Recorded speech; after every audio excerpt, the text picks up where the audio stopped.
I just had a really, really hard conversation because as the state gets involved, there's a situation that is not going to work out.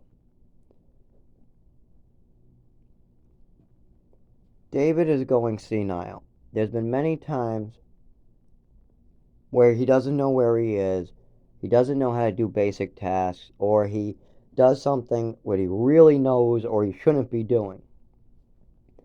Like there are several people he tries to have sex with that he shouldn't, and he knows that. But he does it anyways, and he goes into these delusional states as well,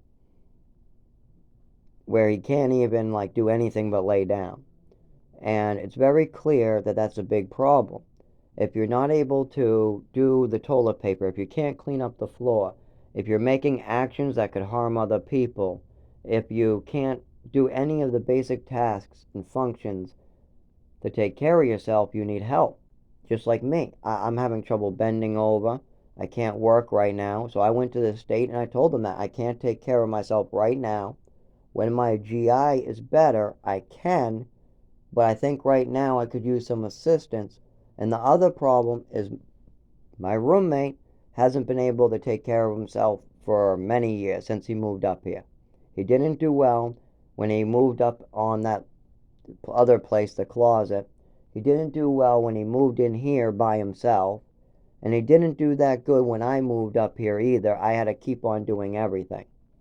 And the more that time goes by, the more I see he's losing his mind. And the more weird things he does. And I'm very worried with my seizure disorder what that could include. So I brought the state involved. I got the state involved. But when I tell him he needs to go down to his doctor or go down to New Hampshire Health and Families to try to get help for himself, he goes to hookers' houses, or this one guy's house that was a customer of mine, and he tells stories. He just goes on and on with lies and stories and lies and stories and lies and stories that aren't going to help him. It's not going to help him at all. And it's probably going to get me hurt. I don't know. I don't know. But he goes over there, and Eric, I asked him when he came into my store, what is he saying? And he recorded some of them. I laughed. I said, yeah, that's not true. And he goes, I know. I know. Some of these are clear lies. I go, I know. He does this when he starts losing it. Sometimes he'll start telling a story and he'll forget what happened. He'll pause and then he'll just make up an ending. You can tell when he does this. It's terrible. Um, and he forgets where he is sometimes when this happens. He'll be like, "Oh, Michael, get me something out of the shed." And I'll be like, "I'm Zach." Huh? Oh. Or there was another time that he said that like a neighbor looked like me, or he'll say something happened that didn't, or something that didn't happen. He'll convince himself all this crazy stuff. He'll even say like, "Oh no, I can do this all the time," and he won't do it. He hasn't done it ever since he's 9 years. And I'll ask him to do it. He'll say, "I'll do it later," and he'll try to do it, and then it won't work. And I'll say, "This is why you need help from the state. You got to be able to wash yourself. You got to be able to feed yourself.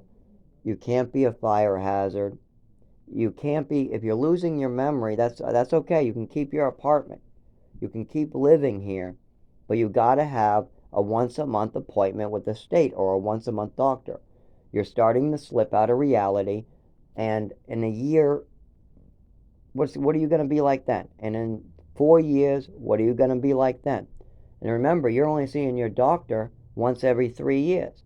You're supposed to see him every year, but you keep on missing it and then putting it off for a year, and then putting it off for a year, then seeing him. Then putting it off for a year, then seeing him. That's only 2 appointments in 5 years.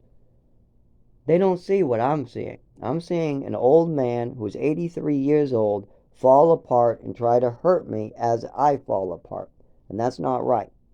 So I had to call this other addict's father, who's also a customer of mine, and explain some of the situation lightly, and that those two all have sexual problems. One has sexual parties, and the other one is a pedophile who's 83 years old, who's losing his mind So anytime somebody's unconscious and can't say, stop, fuck off, no, no, no, or somebody who's 17 and gets greedy and then they say, no, no, I changed my mind, I changed my mind, because that's what ended up happening when he went to jail for. There was a 17-year-old in his truck for the company. The kid made the deal. He wanted the money. He wanted whatever Dave had. And then he said, no, no, no. And then Dave continued. And that was like 12. That was, he got out of jail in 2012 or something on good parole or something like that. So he got good recommendations, but he needs to keep his mind together. And if he can't, then somebody needs to keep an eye on this guy. And I'm leaving. So I'm not going to be the eye in the sky anymore. Plus, thanks to my mother, nobody wants to believe my reports anyways. I'm not quite sure why, but I make plenty of very good reports on paper. I go to the right people. They fall on deaf ears. I mean, and another defense that a lot of these people who need help is they'll make up stories. They'll make up this big story and try to get me hurt, or they'll try to hurt me. And you know what? I'm willing to take the pain, but this has to stop. I'm leaving, and somebody has to have an eye on him at least once a month. And I'm going to get him that service. But if he's bouncing to somebody else's house, all that's going to happen is this place is going to become another mess, or somebody else he's going to try to move in with. And I've now warned the whole party over there with what's going on. That way, this doesn't end very badly for another whole party. Because this person would, oh my God, they would both go to prison. This would not end good for either of them, because one party can't take care of himself, the other one can't take care of himself. Both parties are selfish. Both of them have a lot of problems. Oh my God, it would fail horribly. They both would end up on the street. And I realize this. That's why all he needs is to keep this apartment, have the state checked on him, and maybe for 4 years they put him in a retirement home when he actually can't take care of himself. But most likely it could be the same year I leave, because I'm still doing most of it, even though I've fallen apart. I'm still spending most of my time cleaning up his feces, trying to do the dishes, trying to cook the food, trying to get the food. These things are what I'm doing. None of the food in the house is bought by him right now. None of the cat food in that house is bought by him right now. None of the water in the house is got by him. None of the mattresses in the house are bought by him. None of the entertainment is from him. None of the heaters are his. None of the fans are his. None of the stuff in the refrigerator, none of the stuff on the tables, um, even most of the tables themselves. There's only one that's his. The mattresses are mine, bed frames, everything of any way of taking care of yourself. Even the vacuum. I think the only cleaning utensil that's his is a broom. All the bleach, all the buckets, everything. I even gave him money for a mop. I don't know, because I sent him to the store. It's probably both of ours, the mop. But anyways, there's so much here. And I've worked very hard to make it easy on him and me. So we have everything we need. We got plungers, everything we could possibly need to keep this place together. And now I just got to heal my GI. But I want the state to see he can't. I will clean it back up. I will get all this place back together as soon as my GI is fixed, and hold a job and make the money and watch my roommate drain it. He will steal money from me. Money will go missing. He'll make mistakes and expect me to pay for them. Like when he called my family, borrowed money for no reason. There was no reason for that. I had 3 people tell him that, and he did it anyway. I had the state tell him. I had welfare tell him. I told him, and he still did it. He borrowed money off my family after 3 people told him, no, don't do that. The state has already agreed to pay it. We just have to wait. If the landlord comes by asking for it, you tell him the state is paying it. Instead, he goes, oh, I can get it, and borrows money from my family. And then he yells at me that I need to pay it back because he can't afford to pay it back. That's messed up when I already have the money. Now I'm double paying.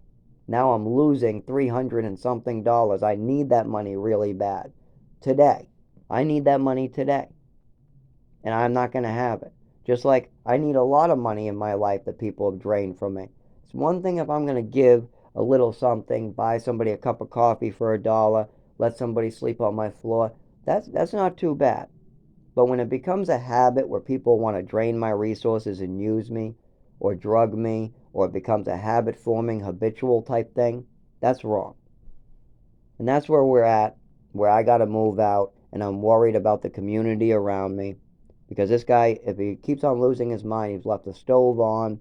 When I get hit by the hits in the head, I actually have that problem. I leave the stove on. So what I do is I check the stove constantly. That's how I catch all these fires that he starts. I check like every hour. I'll walk by and I'll do an inspection every hour. Right now, I get to the chair and I roll by and I look around, seeing if anything's wrong. Whenever we're cooking, I check the stove like every 5 minutes while cooking.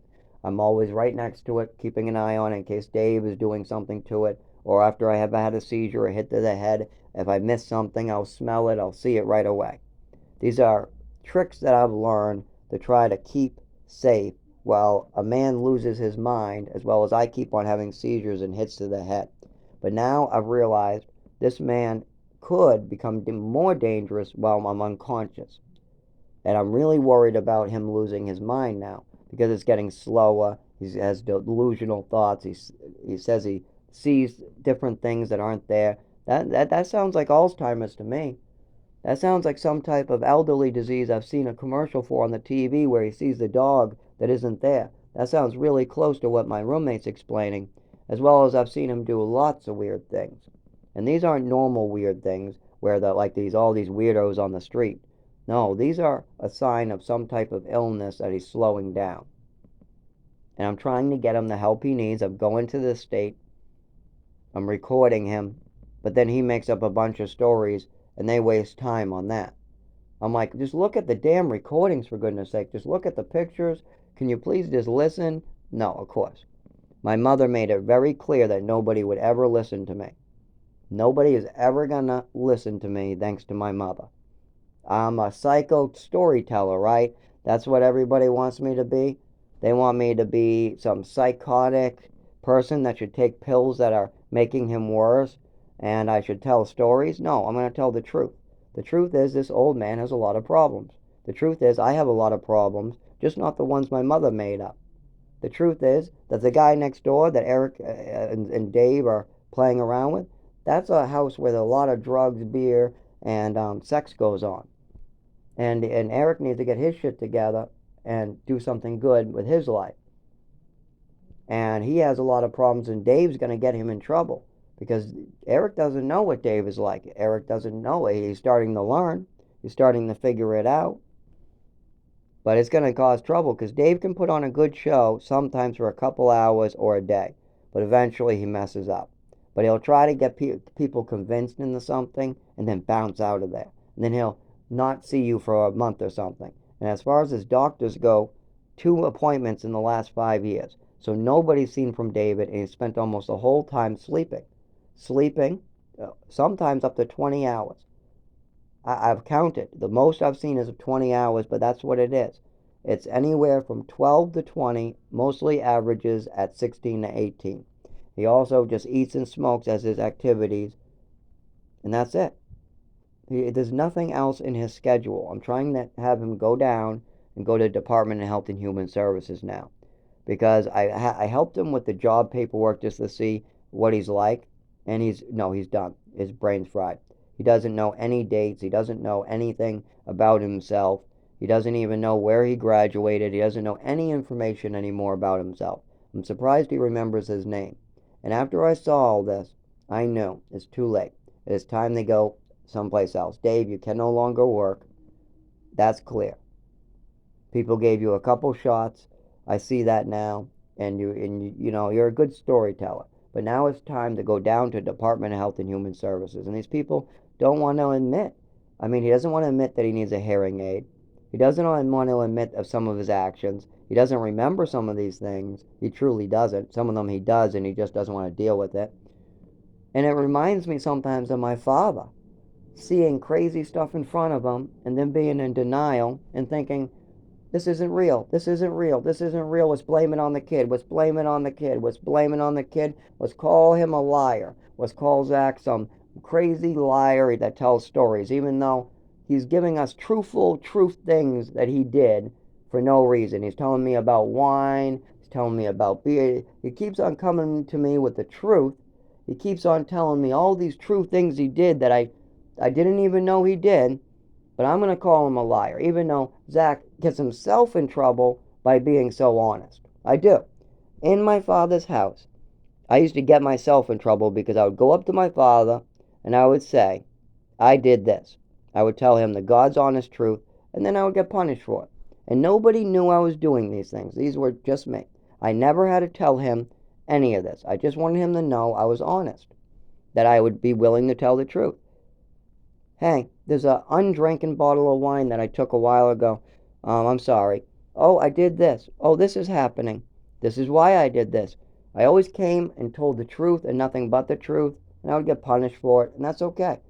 But now I'm delusional. Now I'm crazy. Now I'm making up stories. Why would somebody spend 25 years holding on to one story? That's nonsense. No. You guys are nonsensical, and so I'm moving on. Now, this guy's nonsensical and needs help. I'm going to get it for him before somebody gets hurt. You guys do your fantasy, live on the beach. I'm going to get people the help they need and try to fix a society that's broken by these type of behaviors. People not believing what's right in front of them. That's one of the problems in society. There's stuff right in front of them and they don't want to deal with it. People come up to you and say, this is really happening. Here's a photograph. Here's a day. Here's a piece of paper. Here's a file. Here's whatever. And you know what? It's never enough. And these people suffer, and then more people get hurt, and then more people get hurt, and then these people grow up, and then more people get hurt, and then they grow up. There's so much of this. It needs to stop. That's why I'm going out, and I'm stopping it. This guy just needs me to continue reporting at Department of Health and Human Services, and I might get hurt in the process. Because David is unstable for sure. I'm not that stable myself, but as soon as the GI heals, I should be okay. I mean, once when I'm actually dying and on my deathbed, I will totally fall to pieces because that's it. Or if I get paralyzed or I'm in a wheelchair, I'd be a little worried about my sanity. But right now, I've got through a lot of stuff. I've come past it all. I've moved past it all. I run a business. I have an apartment. I have a plan. I got money. I was able to save quite a bit of money. But I keep on having to fix somebody else's mistakes. I have to fix my mother's mistakes. I already fixed my mistakes. I have to fix my roommate's mistakes. And I have to clean up a lot of my coworkers' mistakes too. But I'm okay doing that. They leave their stuff short a lot. People don't want to do trash. They don't want to do the little things that you have to do. Every person is supposed to do those things, but I do it and I don't complain about it. I don't go up to my manager. I don't tell it. I just do it. If it's hard, do it hard. If it's easy, do it easy. But get it done. Well, I'm going to get this done for my roommate and me. I got to get him help so somebody can keep an eye on him as I leave. I need to work with Social Security. I need to hold a job. I need to save money. And I need to get my health first of all. GI healed as I try to get money, as I work with Social Security, as I work with different agencies. I will be working on my health at the same time. My neurological disorder, the shakes, the seizures, the numbness of the legs, that type of stuff.